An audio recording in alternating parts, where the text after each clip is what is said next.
అందరికీ నమస్కారం. కార్తీక పురాణములోని 8వ అధ్యాయం శ్రీహరి నామస్మరణాధన్యోపాయం. వశిష్ఠుడు చెప్పినదంతా విని, మహానుభావ, తమరు చెప్పిన ధర్మములన్నిటినీ శ్రద్ధగా వింటిని. అందు ధర్మము బహు సూక్ష్మమనియో పుణ్యము సులభముగా కలుగుననియో అది నదీ స్నానము, దీపదానము, ఫలదానము, అన్నదానము, వస్త్రదానము వలనను కలిగుననియో చెప్పితిరి. ఇట్టి స్వల్ప ధర్మముల చేతనే మోక్షము లభించుచుండగా వేదోక్తముగా యజ్ఞయాగాదులు చేసిన గాని పాపములు పోవని మీ వంటి మునిశ్రేష్ఠులే చెప్పుచున్నారు కదా.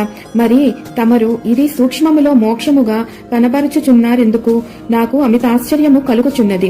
దుర్మార్గులు కొందరు సదాచారములను పాటింపక వర్ణశంకరులై రౌరవాది నరక హేతువులకు మహాపాపములను చేయువారు ఇంత తేలికగా మోక్షము పొందుట వజ్రపు కొండను గోటితో పెకలించుట వంటిది. కావున దీని మర్మమును విడమరిచి విపులీకరించి ప్రార్థించుచున్నాను అని కోరెను. అంతటా వశిష్ఠుల వారు చిరునవ్వు నవ్వి, జనక మహారాజా, నీవు వేసిన ప్రశ్న సహేతుకమైనదే. నేను వేదాంగములను కూడా పఠించితిని. వాని కూడా సూక్ష్మ మార్గములు ఉన్నవి. అవి ఏమనగా సాత్విక, రాజస, తామసములు అని ధర్మములు 3 రకములు. సాత్వికమనగా దేశకాల పాత్రలు 3ను సమకూడిన సమయమున సత్వమను గుణము జనించి ఫలమనంతయు పరమేశార్పితము కావించి మనోవాక్కాయ కర్మలచే నొనర్చిన ధర్మము. ఆ ధర్మమందు ఎంతయో ఆధిక్యత కలదు. సాత్విక ధర్మము సమస్త పాపములను నాశనమునర్చి పవిత్రులను చేసి దేవలోక భూలోక సుఖములను చేకూర్చును.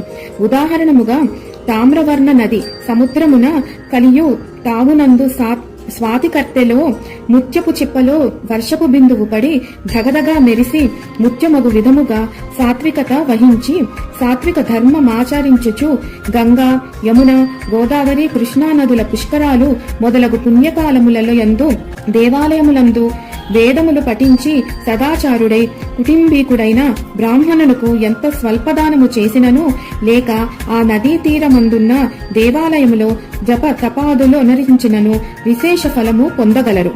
రాజస ధర్మం అనగా ఫలాపేక్ష కలిగి శాస్త్రోక్త విధులను విడిచి చేసిన ధర్మము. ఆ ధర్మము పునర్జన్మ హేతువై కష్టసుఖములు కలిగించును. తామస ధర్మం అనగా శాస్త్రోక్త విధులను విడిచి దేశకాల పాత్రలు సమకూడని సమయమున డాంబికాచరణార్థం చేయు ధర్మము. ఆ ధర్మము ఫలము నీయదు. దేశకాల పాత్రలు సమకూడినప్పుడు తెలిసిన గాని తెలియక గాని ఏ స్వల్ప ధర్మము చేసినను గొప్ప ఫలము నిచ్చును. అనగా పెద్ద కట్టెల గుట్ట చిన్న అగ్నికణముతో భస్మమగునట్లు శ్రీమన్నారాయణుని నామము తెలిసి గాని తెలియక గాని ఉచ్చరించిన వారి సకల పాపములు పోయి ముక్తి నొందుదురు. దానికొక ఇతిహాసము కలదు. అజామిలుని కథ. పూర్వకాలమందు కన్యకాబ్జుమను నగరమున 4 వేదములు చదివిన ఒక విప్రుడు కలడు. అతని పేరు సత్యవ్రతుడు. అతనికి సకల సద్గుణ రాశియగు హేమవతి అను భార్య కలదు.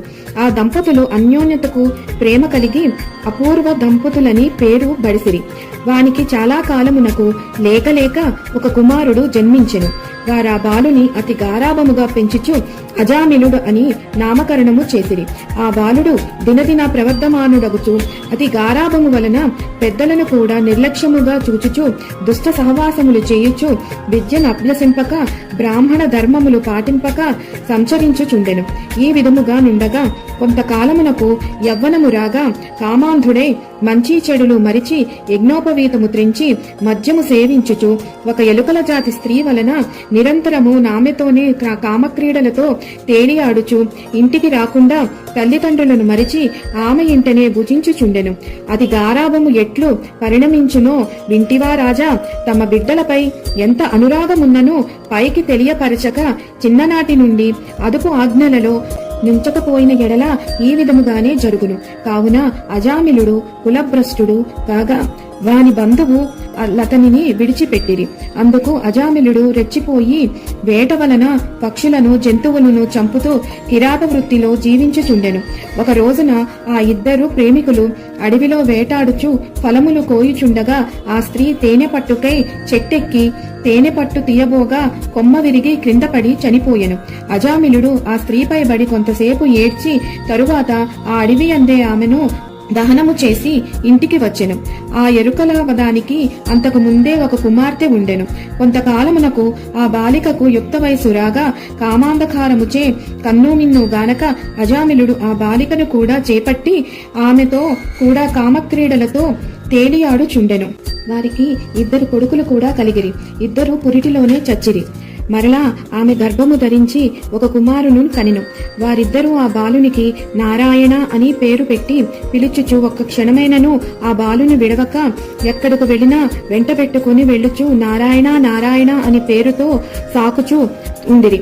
కాని నారాయణ అని స్మరించిన ఎడల తన పాపములు నశించి మోక్షము పొందవచ్చునని ఏమాత్రము అతనికి తెలియకుండెను. ఇట్లు కొంతకాలము జరిగిన తరువాత అజామిలునకు శరీర పటుత్వము తగ్గి రోగగ్రస్తుడై మంచము పట్టి చావునకు సిద్ధముగా నుండెను.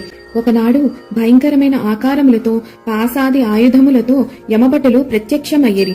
వారిని చూచి అజామిలుడు భయము చెంది కుమారునిపై నున్న వాత్సల్యము వలన ప్రాణములు విడువలేక నారాయణ నారాయణ అనుచూనే ప్రాణములు విడిచెను. అజామిలుని నోటిన నారాయణ అను శబ్దము వినగానే యమభటులు గడగడా వణుకసాగిరి. అదే వేళకు దివ్య మంగళాకారులు శంఖచక్ర గదాధారులు యగు శ్రీమన్నారాయణుని దూతలు విమానములో వచ్చిరి.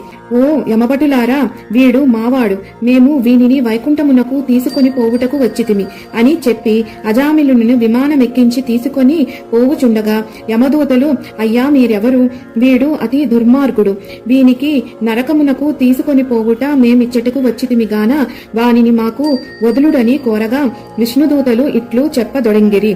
ఇట్లు స్కాంద పురాణాంతర్గత వశిష్ఠ ప్రోక్త కార్తీక మాహాత్య మండలి 8వ అధ్యాయము 8వ రోజు పారాయణము సమాప్తము.